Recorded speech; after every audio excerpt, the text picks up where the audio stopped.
I want this to be 90 mil, so we'll rip this down to 90 mil. And to do that, I'll get a marking gauge and a ruler. Okay. Now, if you want, you can go just a skerrick above what it is you want to finish. So mine's going to be 90. I'll do it about 91.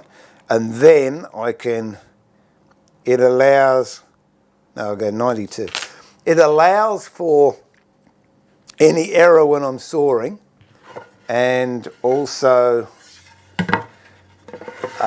when I'm planing, I can plane it down to the mark that I want. So that's set at about 90, 92, I think. And I'll mark both sides. I'm going to mark those with a pencil. There we go, so that's waste.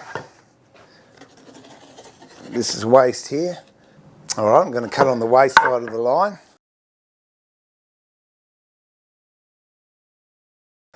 Okay, so I'm coming back to start the cut. Have a look on the other side, see how I'm going. I'm still on the waste side.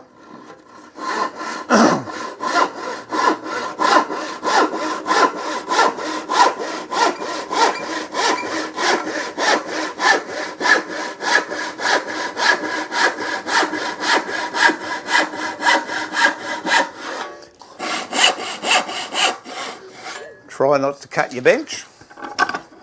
It's always a good thing.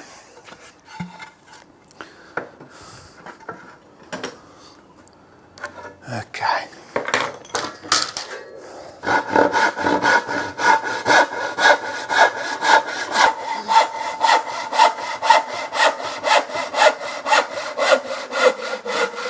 Let's take that last little bit. Okay, that's one.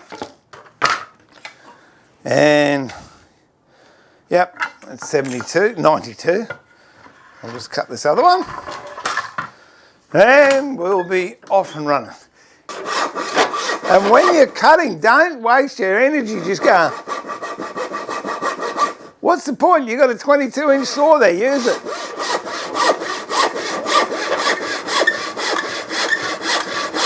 Just going offline a bit here, so I'm bringing it back online. There you go.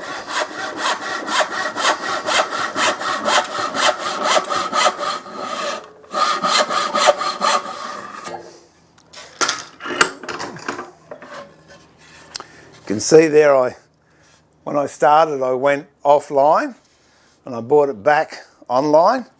And the way you do that is when you're cutting, you actually twist the saw in the direction you want to go, and eventually the saw will come back to where it is you want to be.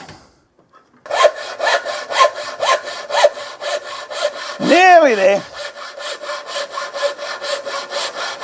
I reckon that's it. Now I'm going to true these up. Yeah, and you can see there. You can see I started there and then I had to pull it in, and then I had a real good time. And then I turned it upside down and I was a little bit out again. But that's okay. That's what they make hand planes for. And that one's not too bad. A little bit of array here, but then came on and pretty close, followed that line all the way down.